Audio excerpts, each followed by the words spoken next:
Et de toute façon, même s'il y a beaucoup de difficultés, beaucoup de gens qui hésitent pour dire oui ou non parce qu'ils ne sont pas informés vraiment de ce qui a été négocié finalement à la fin, il faut aussi avoir en tête que les gens qui gèrent la campagne pour les non-économies, c'est l'extrême droite. C'est l'ex-président Álvaro Uribe qui était un des financeurs qui est reconnu internationalement comme un des fondateurs des financeurs du paramilitaire. Ouais. Et qui a fait un processus et il y a 8 ans, là oui, vraiment d'impunité.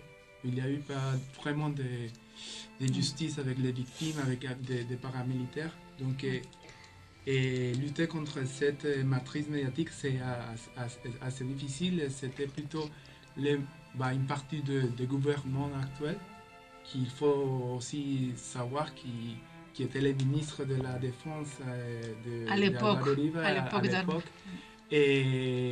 Mais aussi, il y a les mouvements sociaux qui s'est emparé de la campagne, qui a dit la paix, c'est vraiment avec moi, même si on sait que même après le 2 octobre, on n'aura pas la paix, on sait qu'il y a une reconnaissance déjà qu'il y a un conflit armé, parce qu'il y a 4 ans, 5 ans auparavant, et les discours officiels du gouvernement colombien, c'était qu'il n'y avait pas de conflit armé. Ouais. C'était qu'il y avait des groupes terroristes qui semaient la terreur partout. Donc il niait complètement les causes sociales de la guerre. Lorsque là, maintenant, il y a eu un vrai processus de négociation, de s'asseoir et dire qu'est-ce que sont les vraies causes de pourquoi il y a des gens qui sont armés depuis 50 ans. On parle de plus de 50 ans, mais la guerre en Colombie, c'est depuis après l'indépendance. Donc, oui, c'est ça. Avant. Avant même l'indépendance, avec la colonie.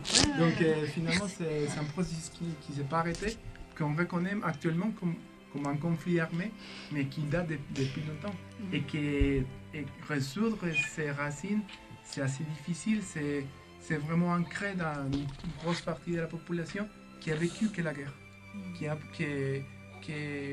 finalement, c'est pas vraiment vécu des gens de nous qui sont nés dans la ville, dans les principales villes, mais qui est vraiment vécu quotidien des gens qui sont dans les campagnes.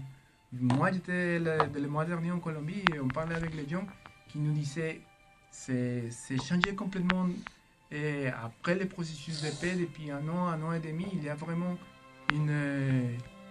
un silence des armes. Et là, on peut au moins marcher tranquille dans la campagne, dans nos fermes, parce que finalement, on n'a plus ces affrontements-là. Et ça, c'est déjà un pas, pour moi, très significatif. Après, on sait que ces signatures de paix ne vont pas résoudre toutes les problématiques, mais c'est un premier pas très très important pour nous.